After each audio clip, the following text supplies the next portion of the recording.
नमस्कार विद्यार्थी मित्रांनो मी STI रोहिदास चोंदे पाटील आपल्या सगळ्यांचं GKच्या लेक्चर सिरीजमध्ये स्वागत. मित्रांनो, या ठिकाणी आपण बघतो आहोत MPSC सरळ सेवा आणि पोलीस भरती तीनही परीक्षांसाठी एक मध्यम मार्गाने आपण या ठिकाणी GKच्या 101 टेस्ट घेतो आहोत आणि त्यातील आजची टेस्ट ही 9 नंबरची आहे. ओके, तर चला या ठिकाणी आपल्याला ही सुरुवात करायची आहे. मात्र अजूनही काही जणांनी जर रजिस्ट्रेशन केलेलं नसेल, त्यांना या सगळ्या टेस्ट हव्या असतील तर त्यांनी मला या नंबरवर व्हॉट्सअप करायचं आहे, त्यांना ते भेटतील. कारण की मित्रांनो, सगळे लेक्चर तुम्हाला जे आहे 101 टेस्ट हे सगळे यूट्यूबवर सर्वांना फ्री नसणार आहेत. ओके, काही आपण या ठिकाणी टाकतो आहोत जे फ्री तुम्हाला अवेलेबल असणार आहेत. मात्र ज्यांनी रजिस्ट्रेशन केलेलं आहे त्यांच्यासाठी सगळ्या टेस्टच्या PDF प्लस त्याचे लाईव्ज उपलब्ध असणार आहेत. आणि त्याच्यामध्ये खूप मोठा आपण या ठिकाणी हा उपक्रम राबवतो आहे, ज्याला प्रचंड प्रतिसाद तुम्ही दिला त्याबद्दल मी सर्वांचे आधी धन्यवाद व्यक्त करतो. आपण 5000 प्रश्नांचा मेगा सराव या ठिकाणी करतो आहोत. त्याचे सगळे व्हिडिओज आणि 8 विषय याच्यामध्ये मग इतिहास, चालू घडामोडी, भूगोल, अर्थशास्त्र, सामान्य विज्ञान, पंचायत राज, विविध विषयांचा अभ्यास आपण करतो आहोत. ओके, तर चला या ठिकाणी आपल्याला टेस्ट नंबर 9 बघायची आहे. मित्रांनो, आपल्याला ही टेस्ट मी व्हॉट्सअपवर PDF स्वरूपात पुरविलेली होती आणि त्याच्या आधी समाजसुधारक या संदर्भातल्या काही लेक्चरच्या लिंक्स तुम्हाला दिलेल्या होत्या, इतिहास विषयासंदर्भातली त्या. तर तुम्ही तो अभ्यास करून या ठिकाणी ही टेस्ट दिलेली आहे. आणि मी सांगतो, समाजसुधारकावरील सर्वोत्तम असे हे 25 प्रश्न आहेत. या 25 प्रश्नावरून तुम्हाला आयडिया येईल की माझा समाजसुधारकांचा किती अभ्यास आहे. म्हणजे सर्वात महत्त्वाचे 25 प्रश्न असं मी या ठिकाणी या समाजसुधारकांबद्दल म्हणतो आहे. तर बघूया, तुम्ही सगळेजण या ठिकाणी उत्तर देण्यासाठी तयार आहात. पटपट या ठिकाणी मी तुम्हाला प्रश्न विचारणार आहे. माझं उत्तर येण्याच्या आधी तुमचं उत्तर आलं पाहिजे, त्यामध्ये खरी मजा आहे. ओके, तर चला सुरू करूया. पहिलाच प्रश्न, संपूर्ण भूमी ईश्वराची आहे ही घोषणा करणारे व रॅमन मॅग्सेसे पुरस्कार मिळविणारे पहिले भारतीय कोण? मला वाटतं एक सोपा प्रश्न, म्हणजे सुरुवात अत्यंत सोपी ज्याला म्हणतो आपण, या टेस्टमध्ये मी केलेली आहे. कदाचित हे संपूर्ण भूमी ईश्वराची आहे हे वाक्य बऱ्याच जणांना माहीत नसतं.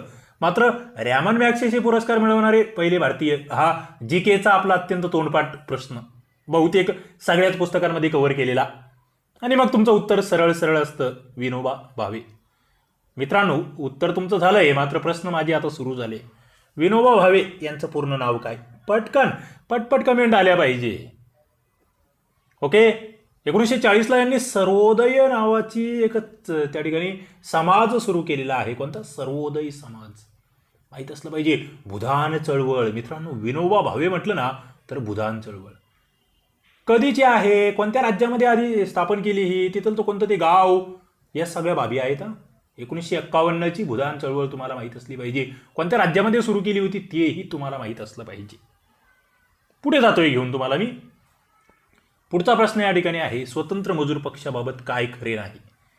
थोडंसं म्हणजे दुसऱ्या प्रश्नावर लगेच मी थोडंसं तुम्हाला काठिण्य पातळीकडे या ठिकाणी नेलेलं आहे. स्वतंत्र मजूर पक्ष मात्र माहीत असला पाहिजे. बघा, पहिलं विधान तो डॉक्टर बाबासाहेब आंबेडकरांनी स्थापन केला. दुसरं, जनता या पक्षाचे मुखपत्र होते. तिसरं, काबाड कष्ट करणाऱ्यांचे हित पक्षाने जोपासले. चौथं, पक्षाने 1937च्या निवडणुका लढविल्या. आणि पाचवं, पक्ष अखिल भारतीय शेड्यूल कास्ट फेडरेशनमध्ये विलीन झाला. मित्रांनो, विचारलेलं काय आहे? प्रश्न आधी नीट वाचायला शिका. इथे वर काय म्हटलेलं असतं ते आधी नीट वाचायला शिका. काय खरे नाही असं विचारलेलं आहे. ओके, म्हणजे 2 नंबरचे खरे नाही, 3 नंबरचे नाही, 4 नंबरचे नाही की 5 नंबरचे नाही. बघा, पुन्हा एकदा लक्ष द्या. डॉक्टर बाबासाहेब आंबेडकर, पहिलं विधान तर चुकीचा काही विषयच नव्हता. दुसऱ्यामध्ये बरेच जण कन्फ्यूज झाले असतील की मुखपत्र नेमकं जनताच होतं का, की मूकनायक होतं, की प्रबुद्ध भारत होतं, की अनेक वृत्तपत्र त्या ठिकाणी आहेत डॉक्टर बाबासाहेब आंबेडकरांचे. मात्र मुखपत्र जनता होतं. मग जनता कधी सुरू झालं होतं? दुसरा प्रश्न आहे माझा, मूकनायक कधी सुरू झालं होतं? बहिष्कृत भारत कधी सुरू झालेला आहे? हे प्रश्न आलेले आहेत. त्यांना मदती कोणाची आहे, त्यावर कोणाचे ते वाक्य असायचे मुखपृष्ठावर, या सगळ्या बाबी आहेत. पुढे, काबाड कष्ट करणाऱ्यांचे हित या पक्षाने जोपासलं. बरोबर आहे मित्रांनो, पक्षाने 1937च्या निवडणुका लढविल्या हेही योग्य आहे. योग्य हे नाही आहे. पक्ष अखिल भारतीय शेड्यूल कास्ट फेडरेशनमध्ये विलीन झाला हे जे विधान आहे हे चुकीचं आहे. हे चुकीचं आहे. कारण की अखिल भारतीय फेडरेशन पक्ष जे आहे शेड्यूल कास्ट फेडरेशन 1942चं तो वेगळा विषय आहे. इथे अनेक मुद्दे तयार होतात. मग डॉक्टर बाबासाहेब आंबेडकरांना आधुनिक म्हणून म्हटलं जातं. पुढे त्यांची पीपल एज्युकेशन सोसायटी आहे मित्रांनो. ओके, कधीची आहे, कधीची स्थापना आहे माहिती आहे तुम्हाला? कोठे आहे ते? सिद्धार्थ कॉलेज कोठे स्थापन झालं, मिलिंद कॉलेज कोठे स्थापन झालं, महत्वाचं. आणि डॉक्टर बाबासाहेब आंबेडकर हे पहिले मंत्री होते. कोणत्या खात्याचे मंत्री होते? प्रश्न पटपट उत्तरं देणारे हे तुमच्याकडून अपेक्षित असलेले प्रश्न आहेत माझे. तुम्हाला मी सांगितले 25 प्रश्न या ठिकाणी जीकेचे असतात, मात्र गुणिले 4 किंवा 5.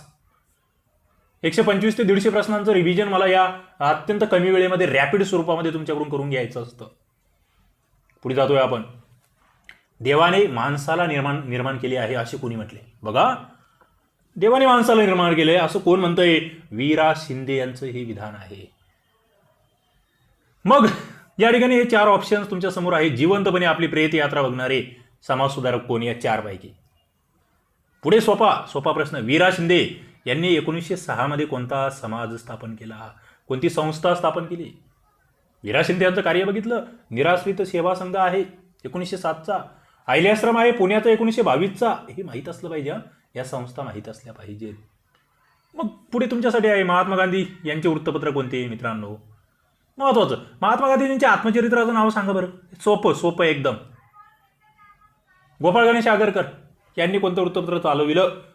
म्हणजे सुरुवातीला टिळकांबरोबर कोणतं चालविलं आणि नंतर स्वतंत्रपणे कोणतं चालविलं? महत्वाचं आहे. महत्वाचे प्रश्न आहेत सगळेच. महत्वाचं. पुढे डॉक्टर बाबासाहेब आंबेडकर यांची घोषणा मुद्दाम विचारतोय. कुठे घोषणा केली त्यांनी की मी हिंदू म्हणून जन्माला आलो मात्र हिंदू म्हणून मरणार नाही? घोषणा कुठलची आहे? माहीत असलं पाहिजे.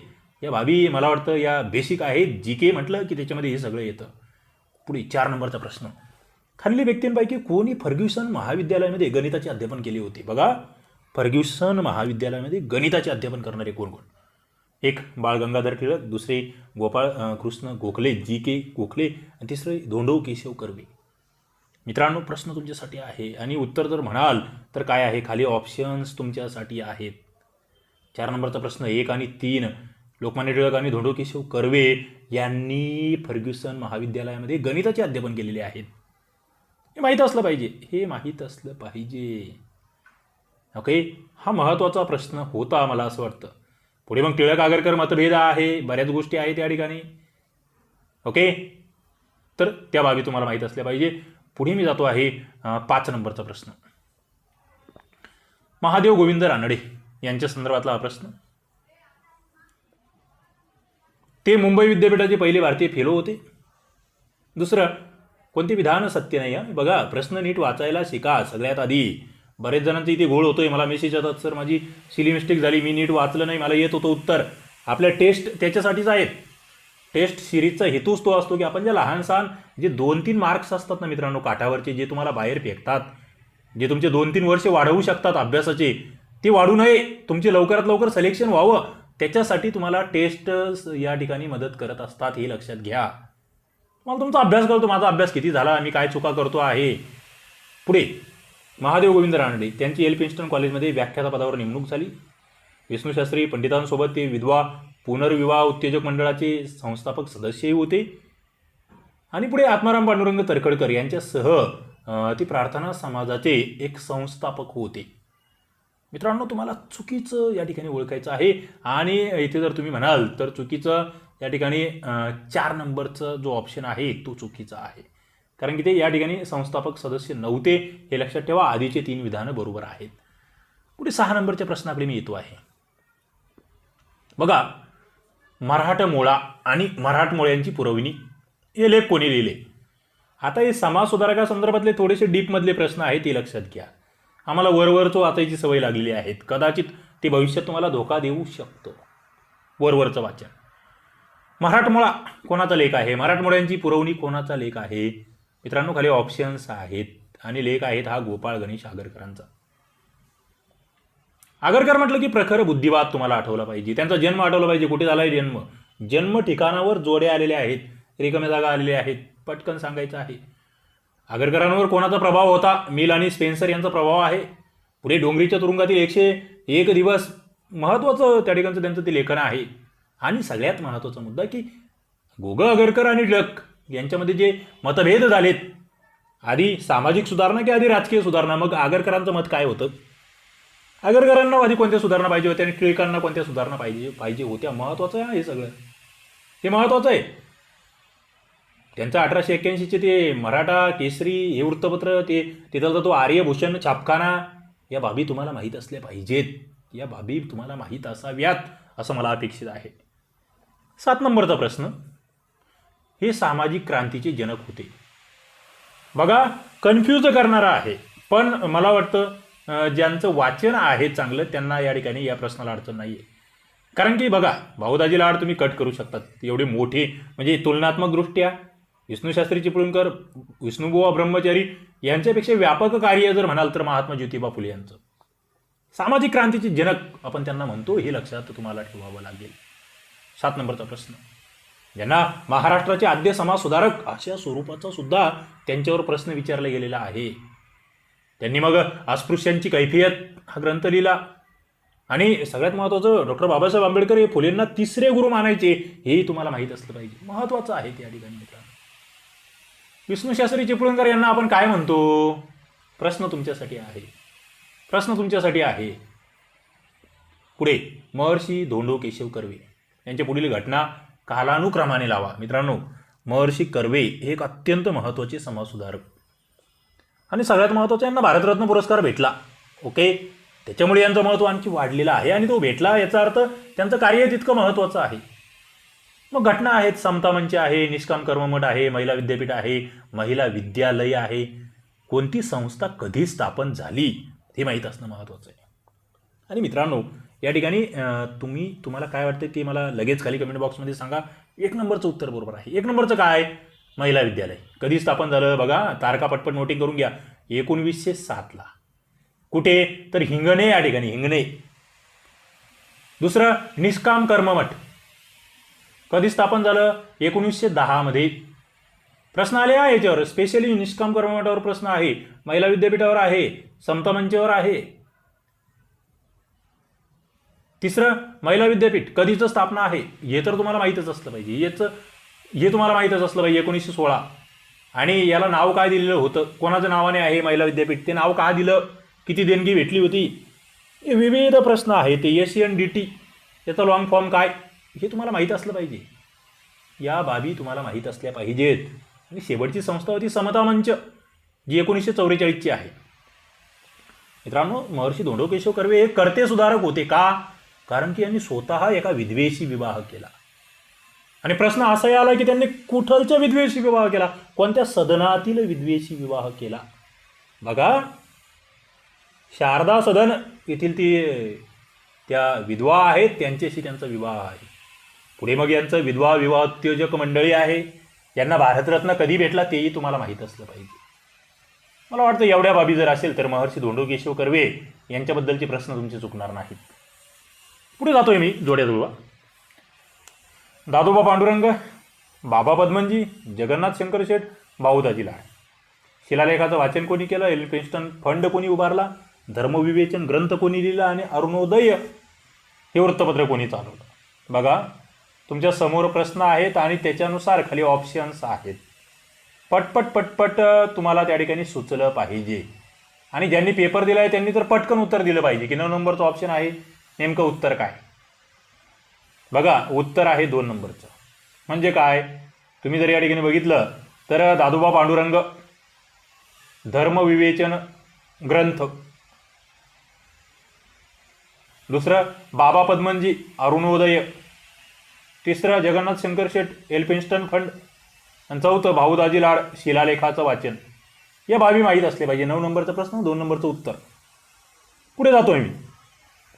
महाराष्ट्रातील वाचनालयाची चळवळ कोणी चालवली? मित्रांनो, याला आणखी एक वेगळा शब्द आहे, ग्रंथोत्तेजक चळवळ ज्याला म्हटलं जातं. ग्रंथोत्तेजक चळवळ म्हणजे ग्रंथालय चळवळ असाही त्याला शब्द आहे.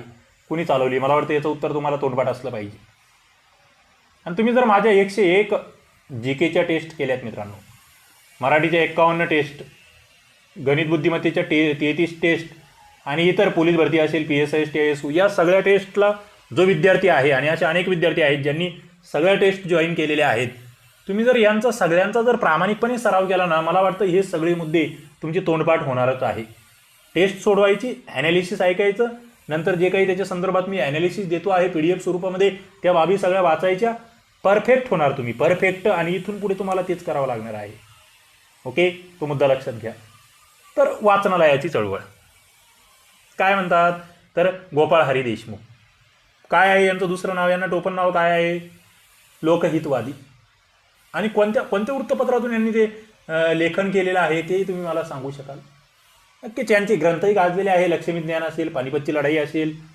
आणि गोपाळ हरी देशमुख किंवा लोकहितवादी यांना सर्वांगीण सुधारणांचे आद्यप्रवर्तक म्हणतात, हे आपल्याला माहीत असलं पाहिजे. ओके, तर हे मुद्दे महत्त्वाचे आहेत. पुढचा प्रश्न मला वाटतं सोपा म्हणतो मी, कारण की वेदांकडे परत चला. ओके, हे गाजलेलं स्टेटमेंट आहे. इंडिया फॉर इंडियन्स हे थोडंसं कमी माहीत असलेलं, असे नारे देणारे समाजसुधारक कोण? लगेच ऑप्शन आहे तुमच्या समोर, पटकन उत्तर आलं पाहिजे. स्वामी दयानंद सरस्वती. यांचा समाज आपल्या सगळ्यांनाच माहीत आहे. काय, कधी स्थापन झाला, कोणता समाज, तारीख 10 एप्रिल मित्रांनो, मुंबईला स्थापन आहे तो समाज. या समाजाचे प्रचारक स्वामी श्रद्धानंद यांचं ते हरिद्वार या ठिकाणचा तो आश्रम, त्याचं नाव काय? प्रश्न अनेक वेळा आलेला आहे. यांचा ग्रंथ, सगळ्यात गाजलेला ग्रंथ स्वामी दयानंद सरस्वतींचा कोणता, जो 1875ला लिहिला गेला? उत्तर पाहिजे आम्हाला. अभ्यासू मित्रांची उत्तरं येतात, ज्यांचा अभ्यास आहे त्यांची उत्तरं पटपट येतात. पुढे 12 नंबरचा प्रश्न. ख्रिस्ती मिशनऱ्यांनी सुरू केलेल्या धर्मांतर प्रक्रियेविरुद्ध सर्वप्रथम आवाज कोणी उठवला? बघा, महाराष्ट्रामध्ये ख्रिस्ती मिशनऱ्या सुरू झाल्या, त्यांना धर्मांतर करायचं होतं, त्याच्यातून त्यांचं लेखन सुरू झालं, विविध बाबी. त्या विरोधामध्ये आवाज उठवणारे समाजसुधारक कोण? विष्णू बुवा ब्रह्मचारी.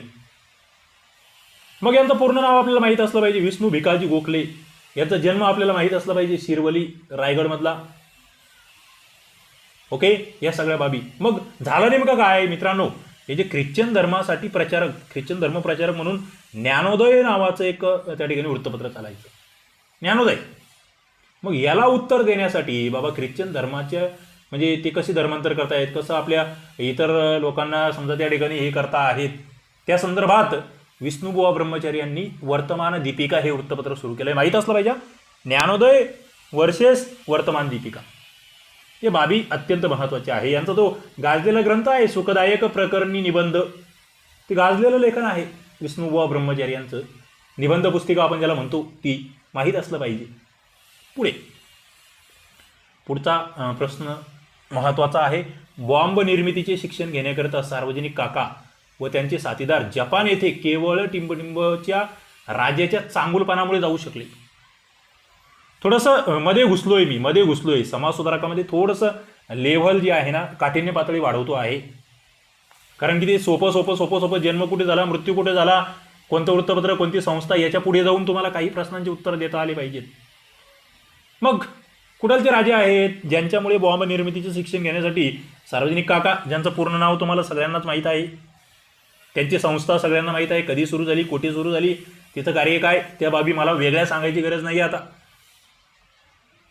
ते काका आणि त्यांचे साथीदार जपानला गेले. कोणाचा चांगुलपणा, कोणत्या देशाचे राजे आहेत ज्यांनी त्यांना मदत केली? 13 नंबरचा प्रश्न मित्रांनो, नेपाळचे राजे. आणि मग सार्वजनिक काका नावाला यांच्या पत्नी तुम्हाला माहीतच असल्या पाहिजेत, सरस्वतीबाई जोशी, ज्यांची एक अत्यंत महत्त्वाची गाजलेली संस्था आहे. कोणती? श्री नावावरून सुरुवात आहे, पुढे काय, टिंब. महत्त्वाची संस्था सरस्वती जोशी यांची.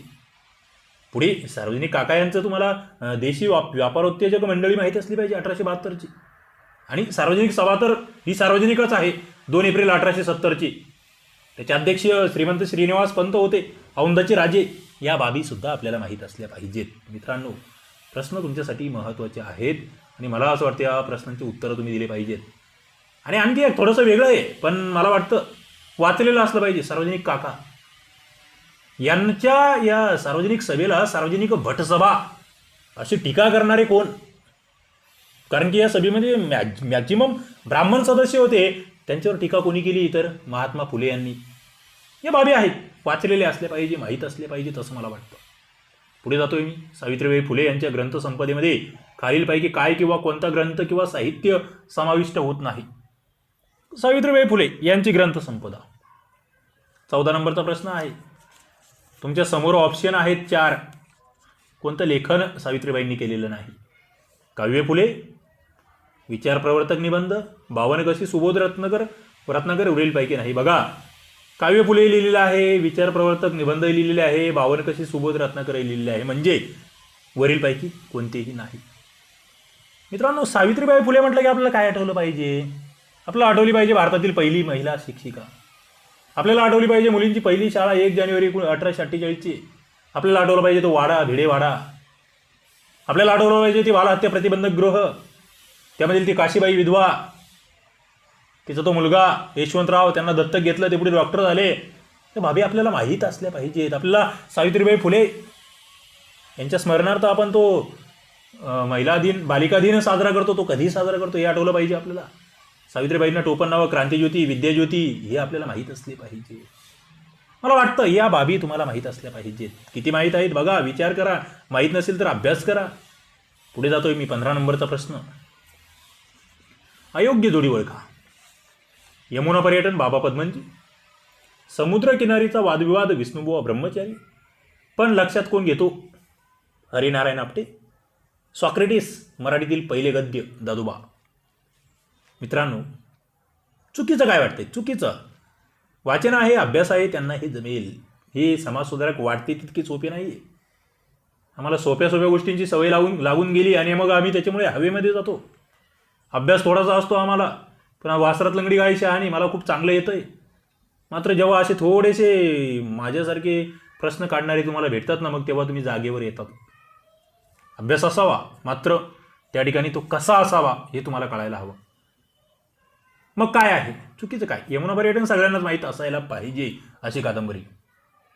बाबा पद्मनजी, त्याच्यामध्ये कशाचा उल्लेख आहे, ती कशावर आधारित आहे हा पुढचा प्रश्न. हा MPSC राज्यसेवाल्यांना माहीत असणारा प्रश्न. पुढे समुद्रकिनारीचा वादविवाद विष्णुबुवा ब्रह्मचारी, कशा संदर्भातला आहे हा वादविवाद? हा ग्रंथ का लिहिला? याच्यामागे फार मोठं प्रवचन आहे, फार मोठी हिस्ट्री आहे त्याला. मला ती तुमच्याकडून अजिबात अपेक्षित नाही आहे, मात्र किमान त्या ग्रंथाचं नाव माहीत असावं. पण लक्षात कोण घेतो? गाजलेला ग्रंथ हा ना आपटे यांचा. पुढचा चुकीचा मुद्दा तो हा सॉक्रेटिस मराठीतील पहिले गद्य. मित्रांनो, कोणी लिहिलंय? विष्णुशास्त्री चिपळूणकर, ज्यांना बृहस्पती नावाने आपण ओळखायचो. दादोबा पांडुरंग यांचा वेगळा ग्रंथ आहेत, मराठी व्याकरणाचे पाणिनी आहेत. त्यांच्या ग्रंथाचं नाव काय ते तुम्हाला चांगलं माहीत आहे. इथे हे सॉक्रेटिस, विष्णुशास्त्री चिपळूणकर, ज्यांना मराठी भाषेचे आपण काय म्हणतो, ज्यांनी विचार लहरी वृत्तपत्र सुरू केलं, ज्यांनी कालिदासाच्या या काव्याचा मराठीमध्ये अनुवाद केला, ते कोण? तर विष्णुशास्त्री चिपळूणकर. माहीत असलं पाहिजे. पुढे सोपा प्रश्न, अनेक वेळा विविध एक्झाम्सला विचारला गेलेला प्रश्न. The high caste Hindu woman, Shri Dharmaniti, इंग्लंडचा प्रवास, हे ग्रंथ कोणी लिहिले? बघा, तिन्हीपैकी एकही ग्रंथ माहीत असता तरीही उत्तर देता येत होतं. म्हणून हा प्रश्न सोप्या पातळीचा आहे असं माझं मत. कोणी लिहिलं हे सगळं? ॲनी बेझंट, रमाबाई रानडे, माधव कामा, पंडिता रमाबाई. मित्रांनो, हे ग्रंथ आहेत पंडिता रमाबाई यांचे. पंडिता रमाबाई, पूर्ण नाव माहीत आहे तुम्हाला? काय आहे यांचं पूर्ण नाव? रमा अनंतशास्त्री डोंगरे. आणि पंडिता रमाबाई रानडे यांच्या संस्था तुमच्या मनामध्ये गोंधळ तयार करतात.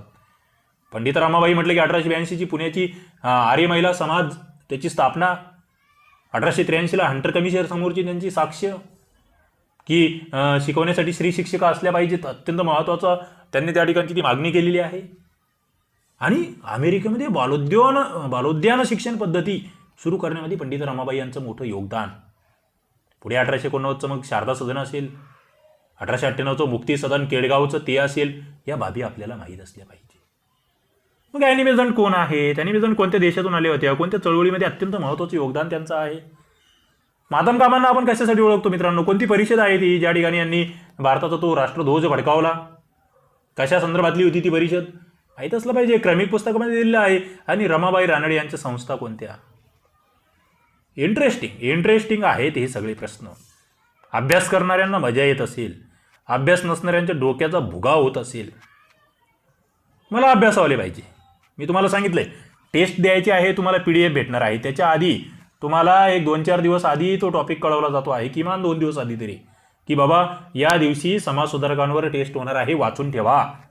आणि मित्रांनो, ज्यांनी वाचन, बघा ही प्रोसेस, या टेस्टची प्रोसेस आहेत. बरेच जण ज्यांनी टेस्ट सिरीज लावलेली नाही आहे त्यांना फ्रीमध्ये हे सगळे यूट्यूबवर बरेच लेक्चर याच्यातले भेटणार आहेत, बरेच भेटणार नाही आहेत, तोही मुद्दा वेगळा आहे.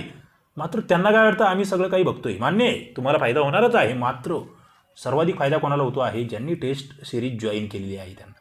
कसं, तुम्हाला आधी सांगितलं जातं आहे की या विषयावर टेस्ट होणार आहे, तुम्ही त्याचा अभ्यास 2 दिवस करणार आहात एकदम चांगला. आणि मित्रांनो, टेस्ट आहे म्हटल्यावर आपण तो अभ्यास जो होतो ना, तो इतका सिरियसली होतो ना, हे जे टेस्ट देत आहेत प्रामाणिकपणे त्यांनाही चांगलं कळतं. तुम्हाला घटक कळाला, तुम्ही त्याचा अभ्यास केला, तुम्हाला PDF स्वरूपात टेस्ट आली, तुम्ही ती सोडवली आणि तुम्हाला 5-6 तास विचार करायला वेळ भेटतोय, माझं काय चुकलंय, काय बरोबर आलंय. तुम्ही विविध पुस्तकांमध्ये ती शोधतायत आणि नंतर मग तुम्हाला ते ॲनालिसिस ऐकायला भेटतंय. नंतर तुमचा स्कोअर कळतोय तुम्हाला की मला 25 पैकी 16 मार्क्स आले, मला 25 पैकी 20 मार्क्स आले, 25 पैकी 12 मार्क्स आले. तुम्हाला कळतंय मी किती पाण्यात आहे, माझी किती प्रगती झालेली आहे, माझी किती अधोगती झालेली आहे. मित्रांनो, या प्रोसेसमधून जे जातील ना त्यांचे स्कोअर 100% वाढणार. तुम्ही कोणती परीक्षा द्या त्या ठिकाणी तुम्हाला यश मिळणार. पण प्रामाणिकपणा असला पाहिजे. प्रामाणिकपणा मला फार महत्त्वाचा आहे. फक्त टेस्ट सिरीज जॉईन करून काही फायदा नाही, तो प्रामाणिकपणे त्याचा अभ्यास झाला पाहिजे आणि अभ्यास करून टेस्ट दिली पाहिजे. पुढे, ज्यांच्या स्मृतीप्रित्यर्थ आपण 12 जानेवारी हा दिवस राष्ट्रीय युवक दिन म्हणून साजरा करतो, ज्यांनी उद्बोधन, प्रबुद्ध भारत ही वृत्तपत्रे चालवली, अशा स्वामी विवेकानंदांचे शिलास्मारक कुठे आहे? बघा, आपल्याला स्वामी विवेकानंद म्हटलं की 12 जानेवारी माहीत आहे, युवक दिन माहीत आहे. मात्र आम्हाला उद्बोधन आणि प्रबुद्ध भारत ही वृत्तपत्रे बऱ्याच वेळेस माहीत नसतात. या बाबी तुम्ही नोटिंग करून घेतल्या पाहिजेत. स्वामी विवेकानंदांचा जन्म कोठे झाला, त्यांच्या आईचे नाव काय होते, त्यांचे गुरूंचे नाव काय होते, त्यांनी चालवलेली महत्त्वाची ती चळवळ, त्यांची संस्था कोणती, या बाबी अत्यंत महत्त्वाच्या आहे. त्यांची ती मिशन तुम्हाला माहीत असली पाहिजे. कोणत्या ठिकाणी त्यांनी हे कार्य केलं सगळं तेही माहीत असलं पाहिजे. मात्र प्रश्न तुम्हाला विचारला, शिलास्मारक कुठे आहे? मित्रांनो, मी हे सगळं बोलत असेपर्यंत तुमचं उत्तर खाली तयार असलं पाहिजे. पटपट उत्तर देता आले पाहिजे. आणि ही मजा, जे त्या लाईव्हमध्ये जे कमेंट्स तुम्ही करतात ना, ती जी मजा असते ना मित्रांनो, ती मजा मी अनुभवलेली आहे. आपले उत्तर बरोबर येत आहेत. मी सगळ्यांपेक्षा जलद ॲक्टिव्हपणे उत्तर देतो आहे. तो जो तुमच्या मनामधला कॉन्फिडन्स असतो मित्रांनो, तो विकत भेटत नसतो कुठेच. त्याच्यामुळे ती संधी आहे तुमच्यासाठी की पटपट उत्तर द्यायचे आणि स्वतःला सिद्ध करायचं, स्वतःमधल्या गुणांचा विकास करायचा. ओके, तर बघा 17 नंबरचा प्रश्न उत्तर आहे कन्याकुमारी. आणि मग स्वामी विवेकानंद, त्यांना रोमारोला यांनी काय म्हटलेलं आहे, तर हिंदू नेपोलियन. सर्वधर्म परिषद शिकागोची माहीत असली पाहिजे, तारीख माहीत असली पाहिजे, वर्ष माहीत असलं पाहिजे. आहे माहीत? सांगा, पटपट सांगा. पुढे, राष्ट्रीय काँग्रेसच्या स्थापनेमध्ये सहभाग असलेले महाराष्ट्रातील नेते याबाबत अचूक पर्याय निवडा. कोण होतं सहभागी जेव्हा राष्ट्रीय काँग्रेसची स्थापना झाली? सगळ्यात महत्त्वाचा मुद्दा, स्थापना कधी झाली, कोणत्या वर्षी झाली, पहिले अधिवेशन कधी झाले, त्याच्यामधील ती ब्रिटिश व्यक्ती कोण, सगळ्यात महत्त्वाची. या सगळ्या बाबी माहीत असल्या पाहिजे. खाली ऑप्शन आहेत, गोपाळकृष्ण गोखले, गंगाराम भाऊ म्हस्के, पुढे गोगा आगरकर, फिरोजशाह मेहता, कोण आहेत समाविष्ट? मित्रांनो, या ठिकाणी जर तुम्ही बघितलं तर अ, ब, क, ड हे सगळेच तुम्हाला जे दिसत आहेत, गोखले, म्हस्के, आगरकर, मेहता, या सगळ्यांचा या ठिकाणी समावेश होता, हे लक्षात घ्यावं लागेल. पुढे जातोय मी. राष्ट्रसंत तुकडोजी महाराज, ज्यांनी सुराज्य हे साप्ताहिक चालविले. बघा, गुरुदेव हे मासिक चालवले, तुकडोजी महाराज. लिहून घ्या पटपट हे मुद्दे, ज्यांना माहीत नाही त्यांनी. 1942च्या चेलेजावा लढ्यामध्ये यावलीचा संग्राम त्यांनी गाजविला. त्यांना राष्ट्रपती डॉक्टर राजेंद्र प्रसाद यांनी राष्ट्रसंत ही पदवी दिली. बघा, तुकडोजी महाराजांना राष्ट्रसंत पदवी कोणी दिली? प्रश्न आलेले आहेत. आणि मित्रांनो, जे ऑनलाईन कोर्सेसचे विद्यार्थी आहे आणि टेस्ट सिरीजचे विद्यार्थी आहेत, तुम्हाला जी लिंक दिलेली आहे ना मी, ती लिंक, त्या लिंकवर जाऊन तुम्ही पुन्हा एकदा हा व्हिडिओ बघू शकता. इतरांना कदाचित ती प्रायव्हेट होईल, बऱ्याच लिंक आपण प्रायव्हेट करतो आहोत, इतरांना बघता येणार नाही नंतर. मात्र जे कोर्सेसवाले विद्यार्थी आहे आणि टेस्ट सिरीजवाले आहेत त्यांना नंतर पुन्हा वारंवार हे लेक्चर बघता येईल, हे लक्षात घ्या. मग अशा या महान व्यक्तीच्या ग्रंथसंपदेमध्ये खालीलपैकी कशाचा समावेश होत नाही? कोणाच्या? राष्ट्रसंत तुकडोजी महाराज. सुविचार स्मरणी आहे का? ग्रामगीता आहे का? राष्ट्रीय भजनावली आहे का? ग्रामस्वराज्य आहे का? महत्त्वाचं आहे, महत्त्वाचे प्रश्न आहेत. बघा, ग्रामस्वराज्य हे त्यांचं पुस्तक नाही. मग सुविचार स्मरणी आहे, ग्रामगीता आहे, राष्ट्रीय भजनावली आहे. आणि मित्रांनो, तुम्हाला राष्ट्रसंत तुकडोजी महाराज म्हटले, काही लढे आठवले पाहिजे ज्यामध्ये चिमूर आहे, आष्टी आहे. त्यांचं ते भजन आठवलं पाहिजे. कोणतं भजन? महत्त्वाचं भजन आहे जे अत्यंत गाजलं होतं. पुढे त्यांचा गुरुकुंज आश्रम तुम्हाला आठवलं पाहिजे. कोणत्या जिल्ह्यामध्ये आहे, कुठे आहे गुरुकुंज आश्रम. त्यांचे गुरु अडकोजी महाराज, श्री गुरुदेव सेवा मंडळ, या सगळ्या बाबी संत तुकडोजी महाराजांचे माहीत असले पाहिजे.